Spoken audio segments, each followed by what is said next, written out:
Y así con gozo, gratitud y amor, tomen sus asientos y abran sus Biblias conmigo en el Evangelio de Juan, capítulo 3, versículos del 1 al 15. Aunque como dije antes, estaremos, eh, esta mañana nos ocupará del 1 al 10, pero leeremos del 1 al 15.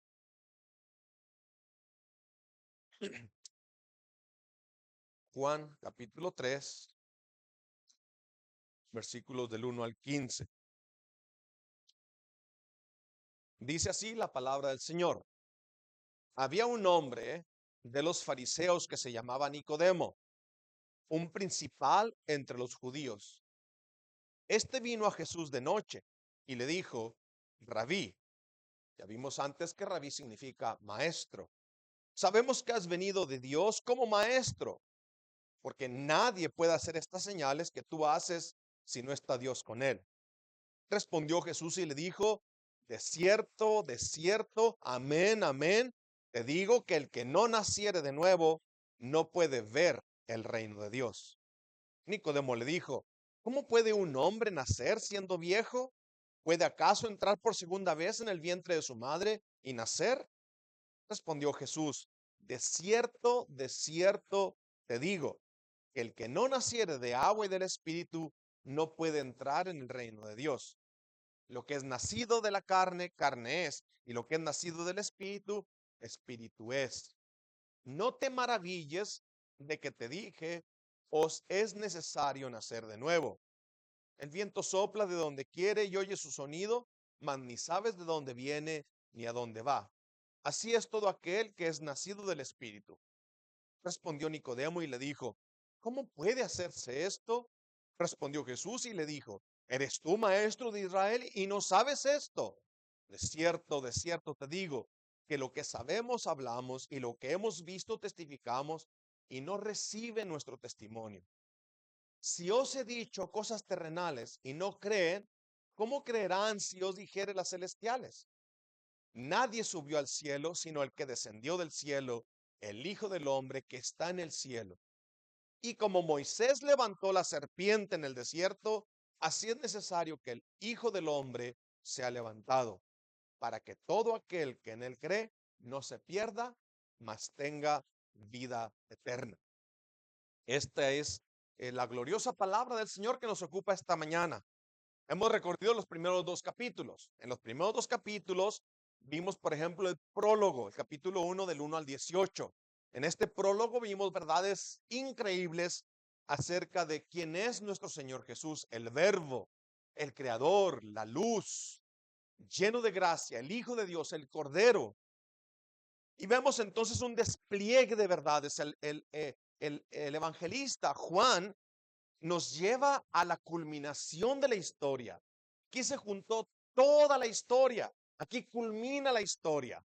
De allí para adelante es como algo que va para abajo. Esperamos el regreso de nuestro Señor, pero hasta aquí la historia de la humanidad fue siempre la expectativa de quién sería aquel que nos rescataría. Cuando llega Cristo, es identificado por Juan el Bautista como el Mesías, el Cristo, el Hijo de Dios, el Hijo del Hombre, aquel que nos rescataría, el Cordero de Dios que quita el pecado del mundo. Entonces, el testimonio del Antiguo Testamento termina con el testimonio de Juan el Bautista. Vimos entonces también en el capítulo 1, vemos que el Señor sale intencionalmente, no por casualidad, sale a buscar a sus discípulos. ¿Y por qué es glorioso pensar en estas cosas? Porque el Señor nos buscó a nosotros también, intencionalmente, no por casualidad. De hecho, que tú estés aquí otra vez no es casualidad. Escucha su llamado. Estos fueron buscados por el Señor y fueron añadidos a los primeros 12 discípulos: Juan, Andrés, Pedro, Felipe y Natanael. Ellos fueron encontrados por el Señor Jesús. No fueron los discípulos los que lo buscaban. Fue el Señor que se puso allí para que ellos lo encontraran. En el capítulo 2, entonces vimos lo que Juan el Evangelista nos dice que es principio de señales. Estas señales, en forma de milagros, tienen la intención de enseñarnos y mostrarnos el carácter de Jesucristo. ¿Quién es Jesús?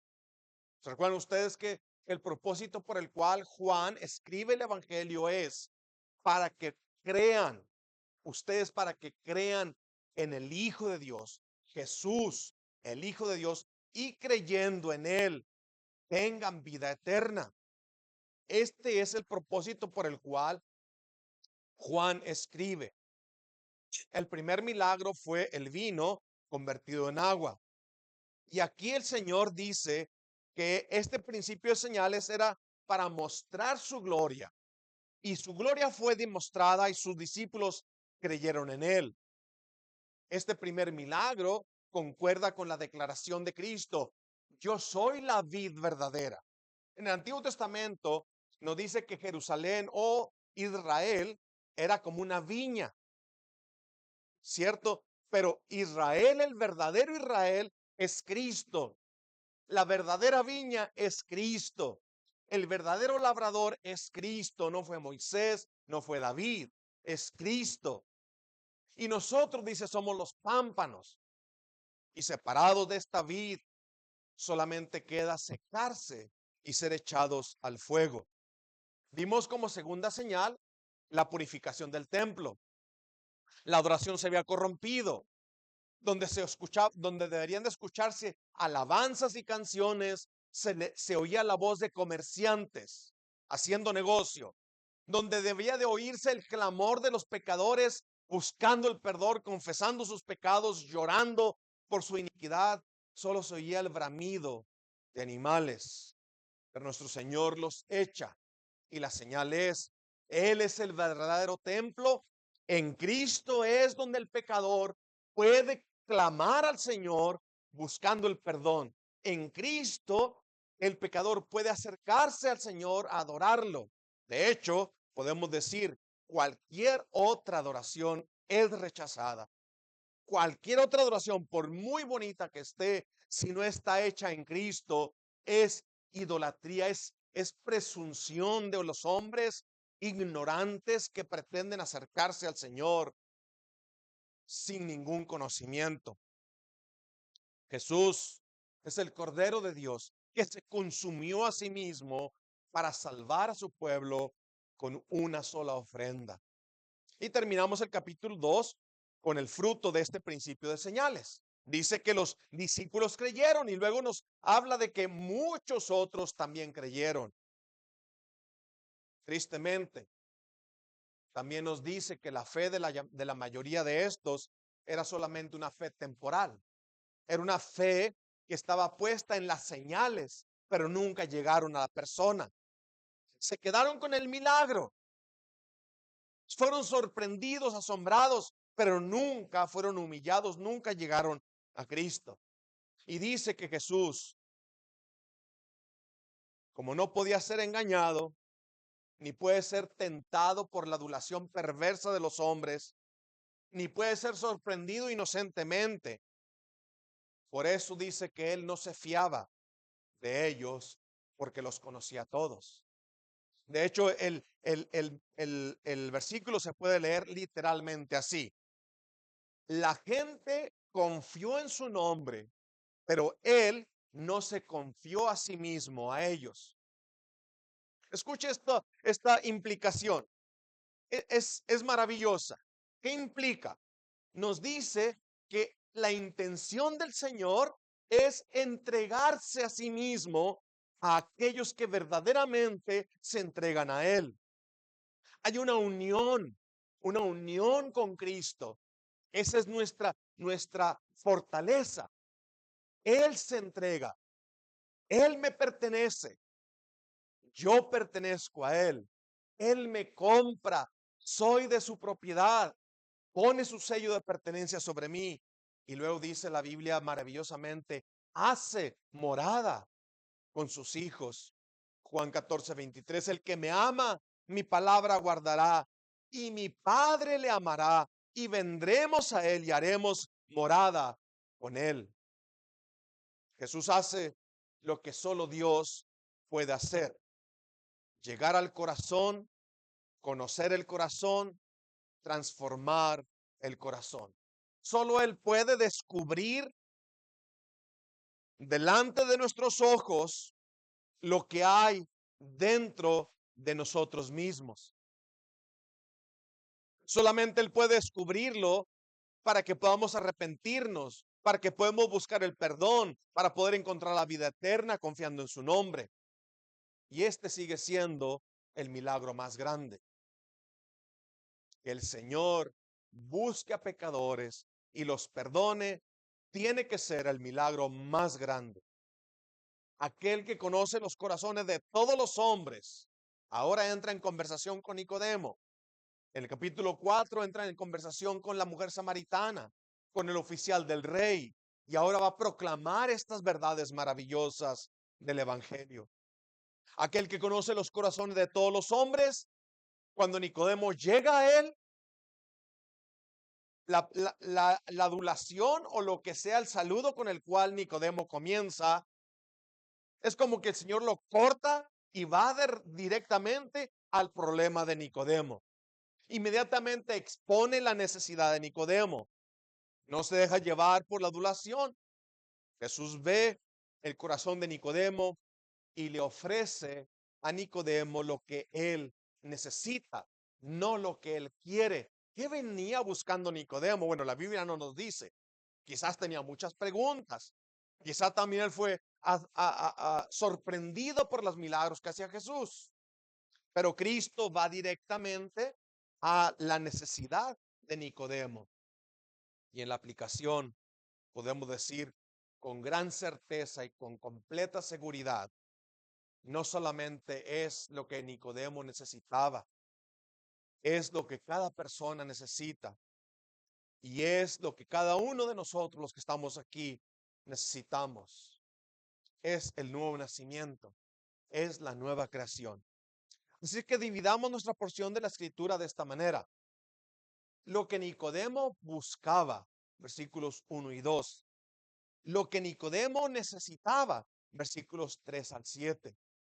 Y por último veremos lo que Nicodemo recibió, versículos 8 al 10. En primer lugar, veamos entonces que la reputación de las personas, según el mundo, no impresiona a nuestro Señor. Sencillo, ¿por qué? Porque Él sabe lo que hay en el corazón.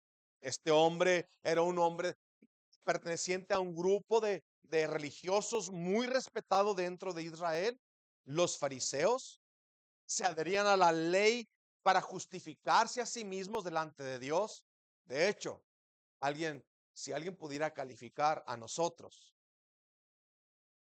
si el mundo nos pudiera calificar a nosotros, seríamos nosotros estas personas que buscamos con todo el corazón en la palabra de Dios, indagamos aquellas cosas que le agradan a Él, que Él ha instituido, que Él ha ordenado, y luego rechazamos todo lo que el hombre inventa. Así tenía el pueblo a este grupo de personas. De forma rápida, déjame hacer una lista, hacer unos puntos, no exhaustiva, es decir, no es todo lo que eran los fariseos, pero quiero explicarle a usted más o menos quién eran estas personas. Y si de alguna forma, si usted al escuchar estas cosas puede descubrir en su corazón este pecado, que Dios nos dé sabiduría para arrepentirnos si es que nos encontramos haciendo lo mismo que los fariseos. Nicodemo, un hombre de los fariseos. ¿Quiénes eran los fariseos? Ellos tenían primero su propia medida de la santidad. Ellos estaban seguros cómo llegar al cielo, cómo llegar a Dios. Aunque la aplicación de la ley la hacían externamente, nunca la llevaban al corazón.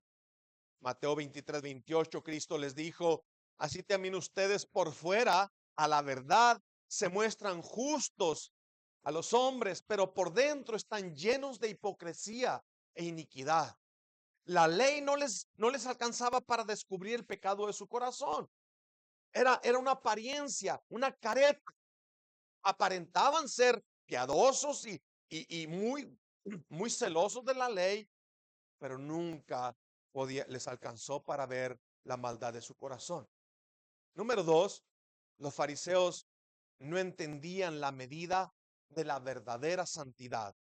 Mateo 23:26, el Señor les dice: fariseo ciego, limpia primero lo de adentro del vaso y del plato para que también lo de afuera sea limpio. No es ni una ni la otra, son las dos, pero el milagro comienza en el corazón. Es decir, un cristiano que afuera se porta muy bonito, pero el corazón sigue estando lleno de pecado y de malos deseos y de podredumbre y nunca arregla primero el problema de adentro. Entonces simplemente una actuación es un sometimiento a reglamentos externos.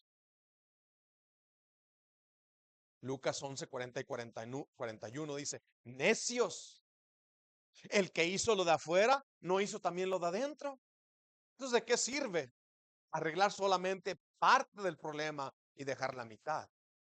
Y de hecho, mis hermanos, les quiero anunciar para su información, arreglar las cosas de afuera es lo más fácil.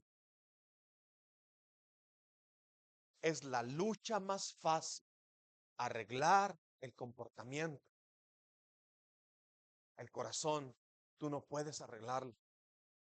Necesitas la ayuda del Espíritu Santo. Necesitas la ayuda de la palabra de Dios dirigiendo, transformando, regenerando. Los fariseos eran muy buenos para fijarse en las cosas pequeñas, pero dejaban pasar por alto las cosas más importantes. Lucas 11:42 dice: mas ay de vosotros, fariseos, diezman la menta, la ruda y toda hortaliza, es decir, hasta las semillas. ¿Cuánto es lo que le toca al Señor? ¿Cuánto es lo que me toca a mí? Pero pasan por alto la justicia, el amor a Dios.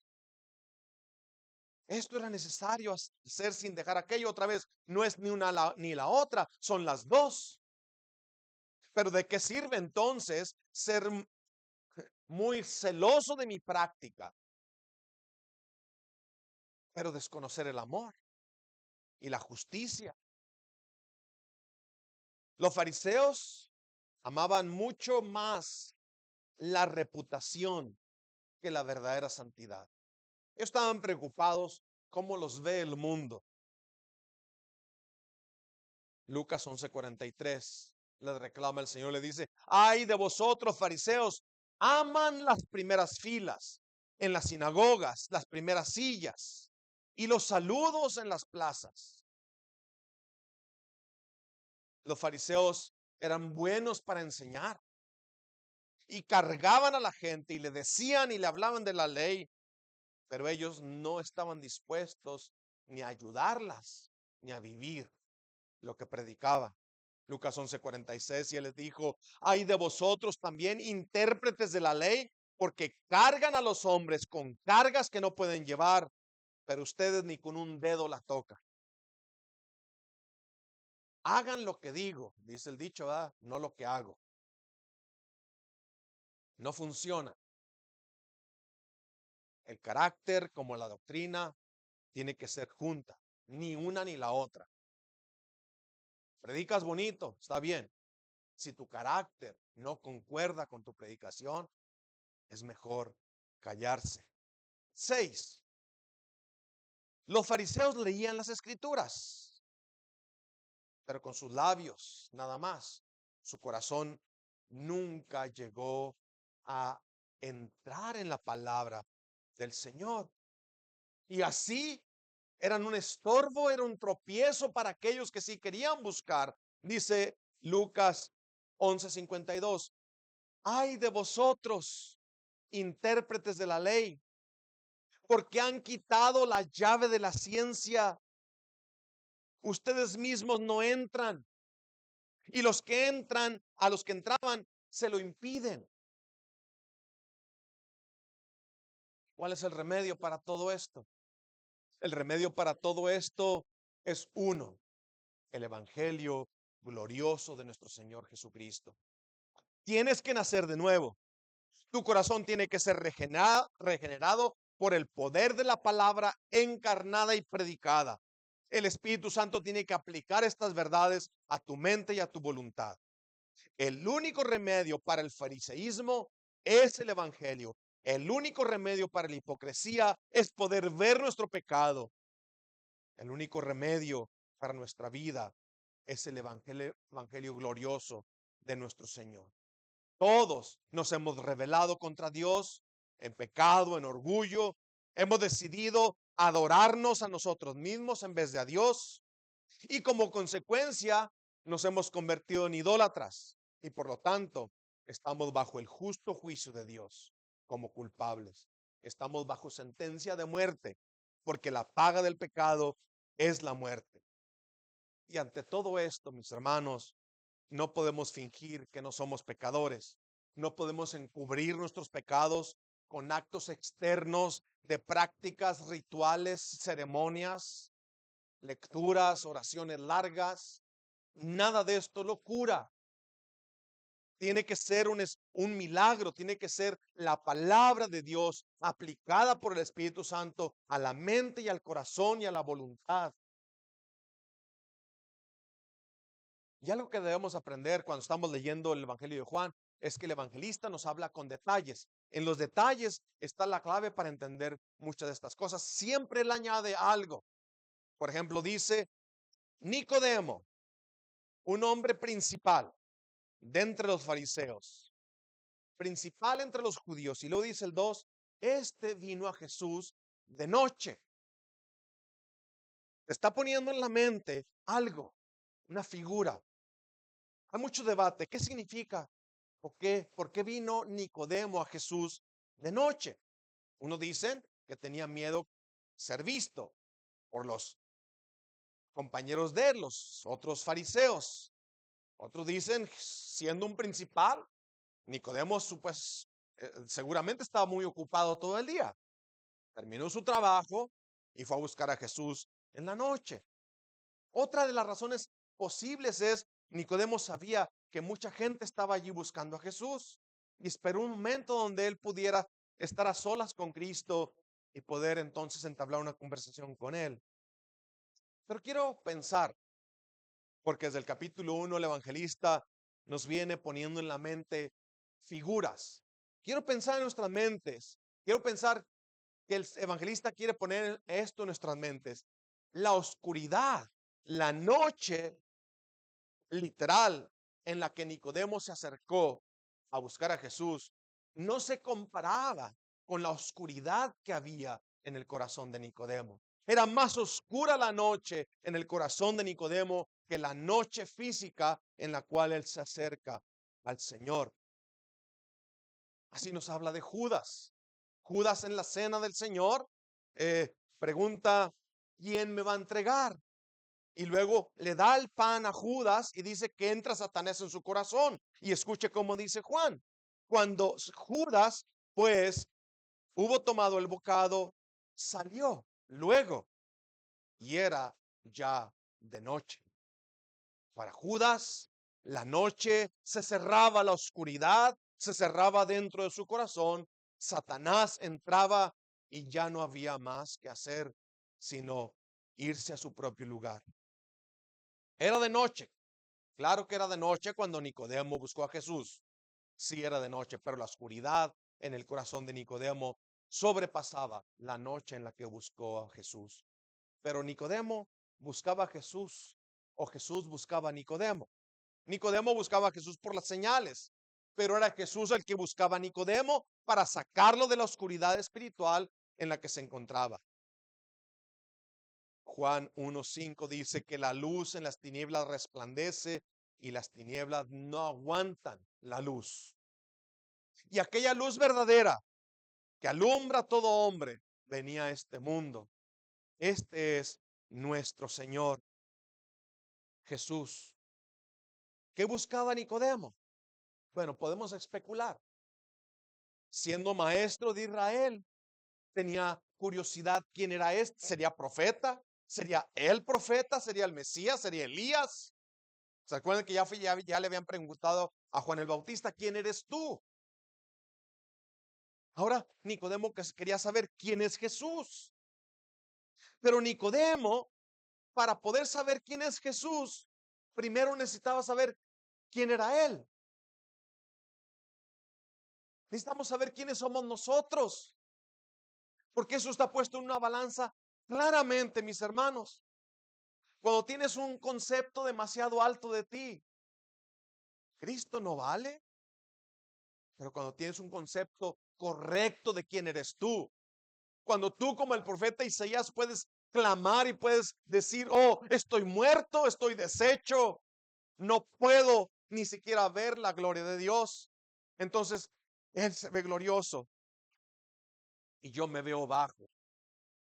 Para saber, Nicodemo, quién era Cristo, primero tenía que entender quién era Él. ¿Qué buscaba Nicodemo? Quería saber quién era Jesús, pero Jesús le va a dar lo que Nicodemo necesita. En versículos del 3 al 7, dice, respondió Jesús y le dijo, de cierto, te digo, el que no naciere de nuevo, no puede ver el reino de Dios. No tiene nada que ver. ¿Quién eres tú, Señor? ¿Quién eres tú? Sabemos que eres maestro porque las señales que haces no las hace nadie si no está Dios con él. Yo te digo una cosa, ¿sabes qué, Nicodemo? Tienes que nacer de nuevo. Si no, no puedes ver. Podrás ver que hice milagros, pero hasta ahí te alcanza nada más.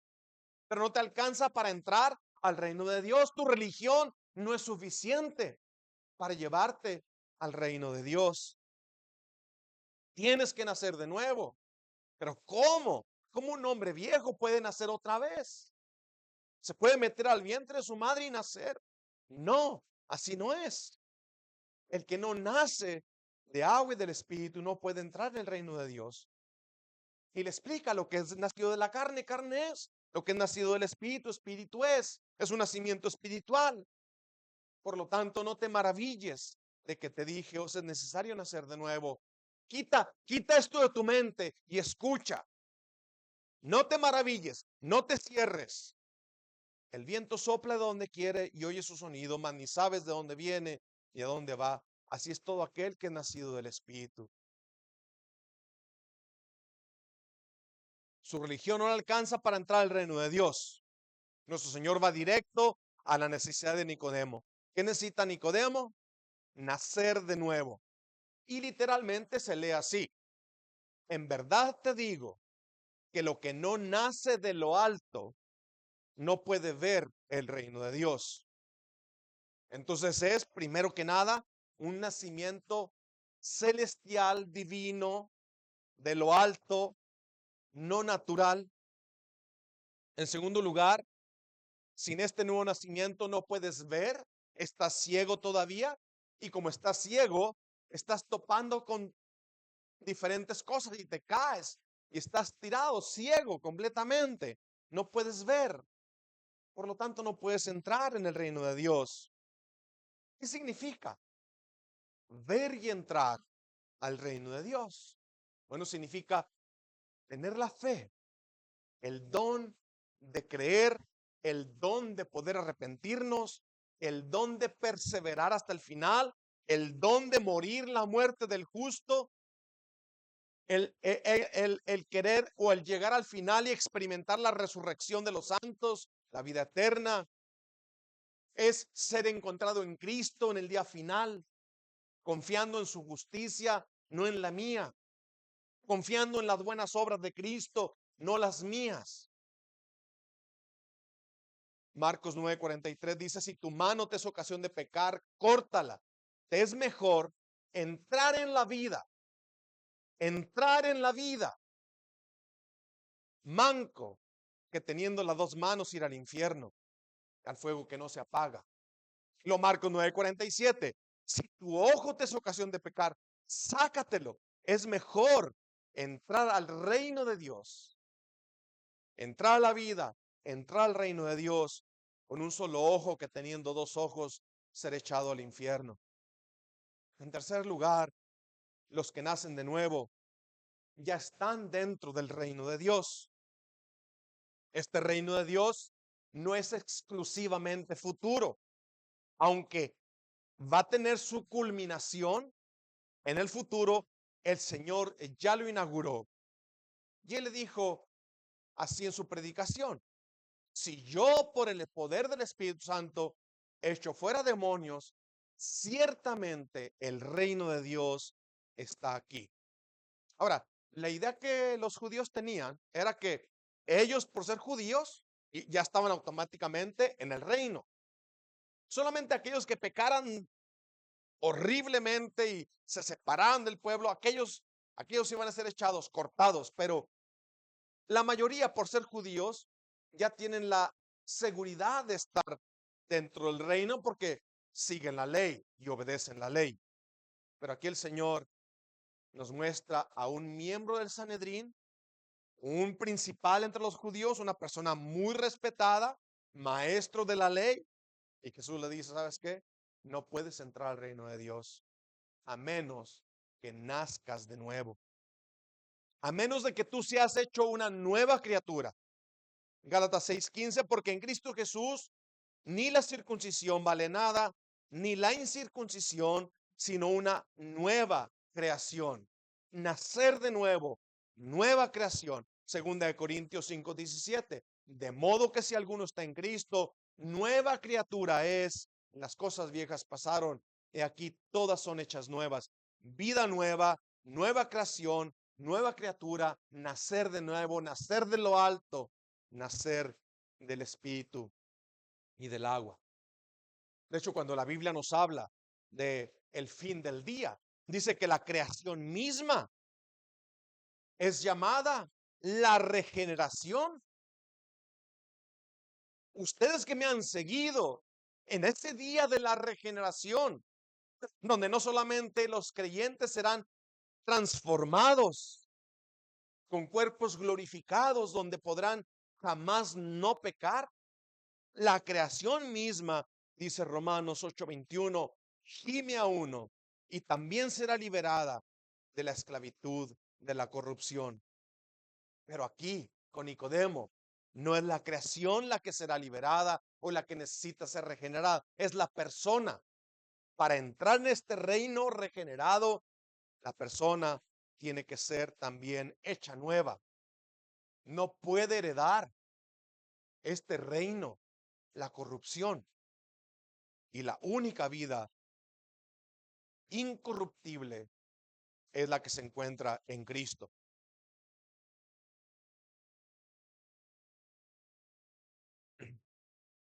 Nicodemo necesita este nacimiento que viene de lo alto. Necesita este nuevo nacimiento que regenera, que hace nuevo. Ahora recuerde que yo le leí Gálatas 6:15 y 2 Corintios 5:17. Nicodemo no tenía estos versículos. Entonces, ¿qué entendió Nicodemo? Bueno, Nicodemo entendió que tenía que volver a nacer físicamente. Si no, ¿cómo se puede? No se puede hacer eso. Es algo imposible. Pero no está tonto. Nicodemo no está tonto. Él sabe que el Señor tiene que enseñarle algo que él no entiende, no conoce. Entonces, nuestro Señor le explica: lo que es nacido de la carne, carne es. Y lo que es nacido del Espíritu, Espíritu es. Pero entonces le da dos cosas. El Señor le manda y luego le reclama. Primero le dice: no te maravilles de que te dije, es necesario que nazcas de nuevo. Y en segundo, cuando Nicodemo le dice: pero ¿cómo se puede hacer esto? El espíritu, el viento, ¿sí son todos los que son nacidos de nuevo? Y él dice: eres maestro de Israel y no sabes estas cosas. ¿Cómo entonces enseñas? Pues bien, Nicodemo, cuando escucha esto, él conoce solamente el Antiguo Testamento. Así que veamos lo que Nicodemo buscaba, lo que Nicodemo necesitaba, pero veamos ahora lo que Nicodemo recibió. Ahora el Señor mismo le va a explicar qué significa este nuevo nacimiento. Y de hecho, mis hermanos, saben que este capítulo 3 de Juan muchos están de acuerdo que si no existiera el capítulo 3 de Juan y no existiera la conversación de Jesús con Nicodemo, también nosotros no entenderíamos cómo es el nuevo nacimiento.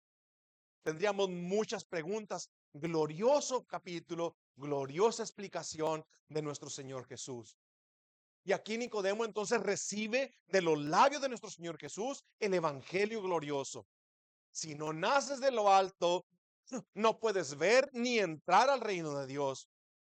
Si no naces de lo alto, si no naces de agua y de espíritu, no puedes entrar en el reino de Dios.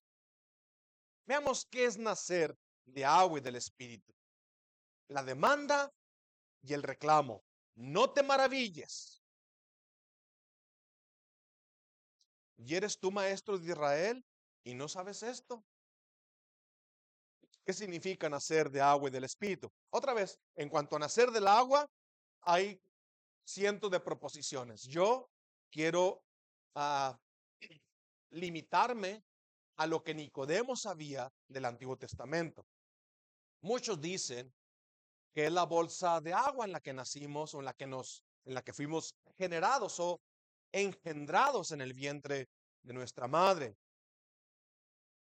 Es decir, que tienes que nacer primero, ser una persona, para poder volver a nacer. Pero esto no tiene ningún apoyo en las escrituras. Así que son puras conjeturas. Dicen que se refiere al bautismo en agua, pero las aguas del bautismo no tienen poder para dar vida nueva a nadie. Aunque me gusta la conexión que hacen, ellos dicen que Jesús está pensando o explicándole a Nicodemo que el que no nace de agua, es decir, del bautismo de Juan el Bautista, que era para arrepentimiento, y el Espíritu, entonces no entras al reino de Dios. Lo que está diciendo es que el arrepentimiento y el nuevo nacimiento son inseparables. Que el arrepentimiento se hace evidente por el bautismo en agua. Pero déjenme explicarles por qué no concuerda una con la otra. Porque el arrepentimiento es el primer movimiento espiritual de aquel que ha nacido de nuevo. Es decir, el arrepentimiento precede al nuevo nacimiento. El arrepentimiento no es la causa del nuevo nacimiento. El nuevo nacimiento es la causa del arrepentimiento. Y aparte que tenemos el reclamo de Jesús a Nicodemo. Eres tu maestro de Israel y no sabes esto. Cuando Jesús le reclama a Nicodemo que no sabe por qué no sabe estas cosas siendo maestro, Nicodemo tiene que haber recorrido a su conocimiento de las escrituras. Y cuando hablamos de las escrituras en el Nuevo Testamento, estamos hablando del Antiguo Testamento. Siempre que el Nuevo Testamento se refiere a las escrituras, pues bien, no había Nuevo Testamento, lo único que tenían era el Antiguo. Ahora, esta conexión entre espíritu y agua sí era algo conocido en el Antiguo Testamento. Y el maestro de Israel debería saber estas cosas. El espíritu, primero que nada, lo vemos allá en Génesis, creando. Es el dador de vida, es el principio de la vida, el sustentador de la creación. Job 34:14 dice así: si él pusiese sobre el hombre su corazón y recogiese así su espíritu y su aliento, es decir, si el Señor quita el aliento y quita el corazón del hombre, toda carne perecería juntamente y el hombre volvería al polvo. Respiras esta mañana porque el Espíritu de Dios sigue sosteniendo su creación. El mundo da vueltas porque el Espíritu Santo sostiene todavía las leyes de la gravedad. Está sentado en esa silla porque el Espíritu Santo sigue obrando y sosteniendo con el poder, con su poder, la creación misma. Ahora, el derramamiento del Espíritu era anunciado como un día en el futuro. No solamente el profeta, el rey o el sacerdote, sino todos tendrían el Espíritu. Una vez Josué estaba celoso de que había profetas en el campamento, aparte de Moisés. Y va y le dice, Señor, no los dejes hablar, no están con nosotros. Y Moisés le dice, ¿tienes celos de mí? Yo quisiera que todos tuvieran y pudieran profetizar, el Espíritu Santo y pudieran profetizar. Muchos de los profetas escribieron de este día, cuando el Espíritu sería derramado sobre todos los que invoquen su nombre. Y este derramamiento de Espíritu implicaba regeneración, limpieza, perdón, lavamiento, pureza, vida nueva. Estas dos cosas sí las podían conectar en el Antiguo Testamento. Joel fue uno de ellos, el profeta Joel fue uno de ellos, al que Pedro, el apóstol Pedro, en el mensaje de Pentecostés, aplicó y dijo, lo que está pasando aquí es lo que el profeta Joel anunció, que el Espíritu sería derramado sobre todos.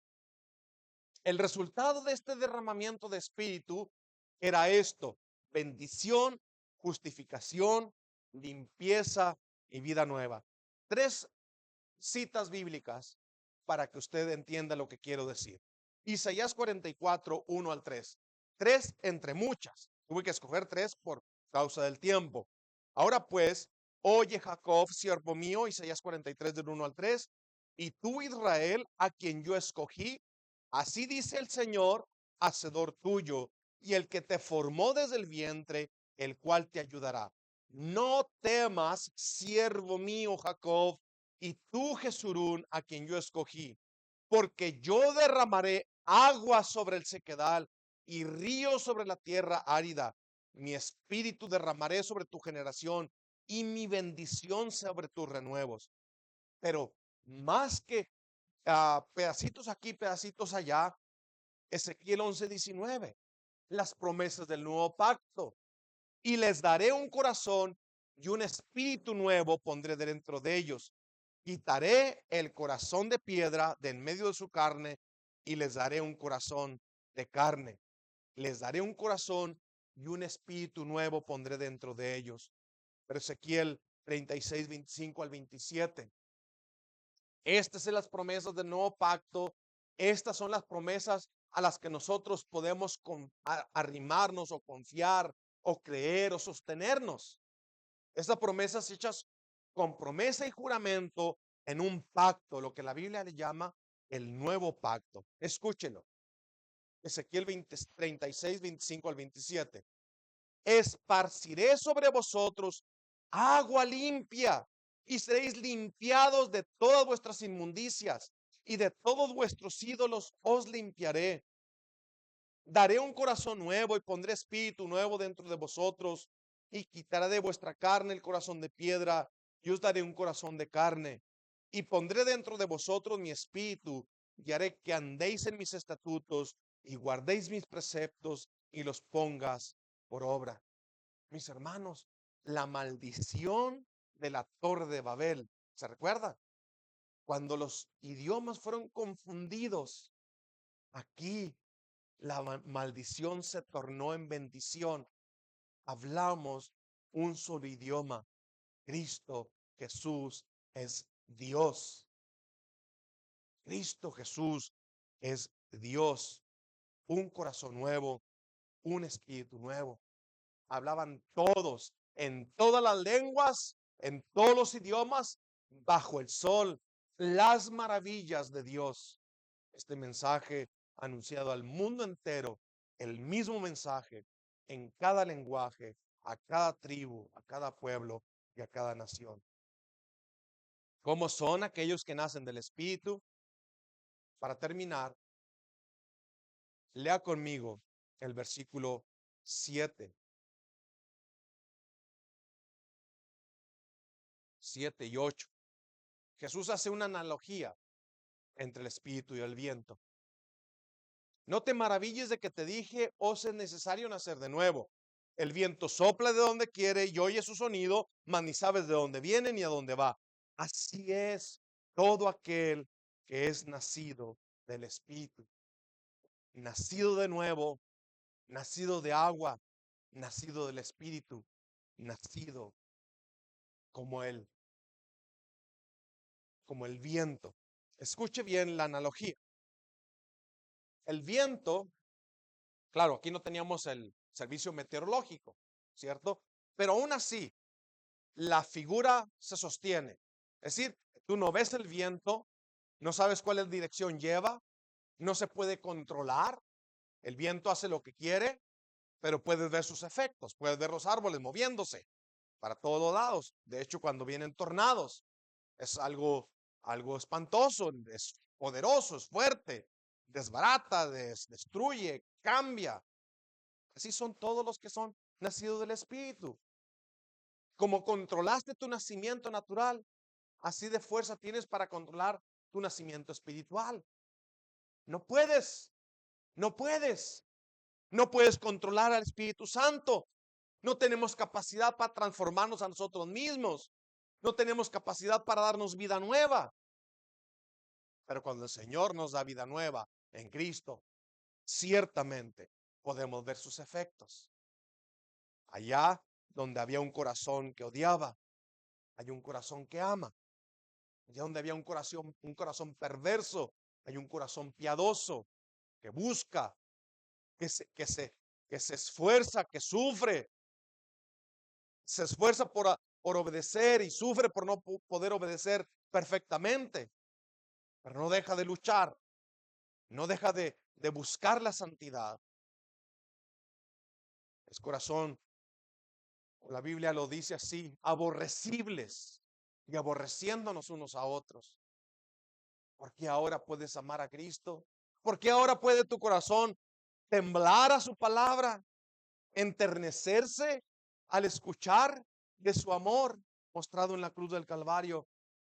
Esto es el poder del Espíritu Santo obrando en el corazón de los que creen. Pero déjame preguntarte a ti, ¿y tú? ¿Eres una persona que realmente puede decir, conozco mi pecado, puedo ver mi pecado, trato con esos pecados, no los excuso, no los minimizo, no los niego, no trato de cubrirlos con religión, con prácticas, con rituales? Trato con mi pecado de la única manera que puede ser tratado, corriendo, con emergencia, con desesperación a la cruz de Cristo, confesando, Señor, soy impuro, soy sucio, mi corazón no es recto, soy pecador, no puedo limpiarme. Tú puedes, Señor, tú puedes hacerlo y puedes hacerlo adentro para que afuera pueda concordar con la realidad. No quiero ser hipócrita, no quiero aparentar lo que no soy. Quiero venir, humillarme delante de tu Hijo, porque eres tú el único que pueda hacerlo. Eres tú mi única esperanza. Si no naces de nuevo, no puedes ver, no puedes entrar. Si no naces de agua y del Espíritu, si el Señor no hace esta obra en tu corazón, si tu razonamiento no lleva a un cambio de corazón, si lo que escuchas ahora no te trae a Cristo, la realidad es que amas más tu pecado que al Señor Jesús. Quiera el Señor y nos ayude a vernos a nosotros mismos. Y así como nos vemos a nosotros mismos y sufriremos y nos avergonzaremos y nos dolerá porque hemos ofendido al Creador, al Señor glorioso. Asimismo, descansaremos y podremos adorar y podremos venir con seguridad, con confianza al trono de la gracia para encontrar socorro oportuno. Vamos a orar. Padre Celestial, el problema de Nicodemo no era de Nicodemo nada más, es de nosotros, Señor. La convicción que necesitaba Nicodemo de entender el juicio contra sus pecados, es la convicción que necesitamos nosotros. No una vez, Padre, diariamente, Señor, que tu Espíritu Santo descubra mi pecado, lo ponga enfrente de mí y pueda yo dolerme por él y pueda yo apartarme de él. Es nuestro problema hoy.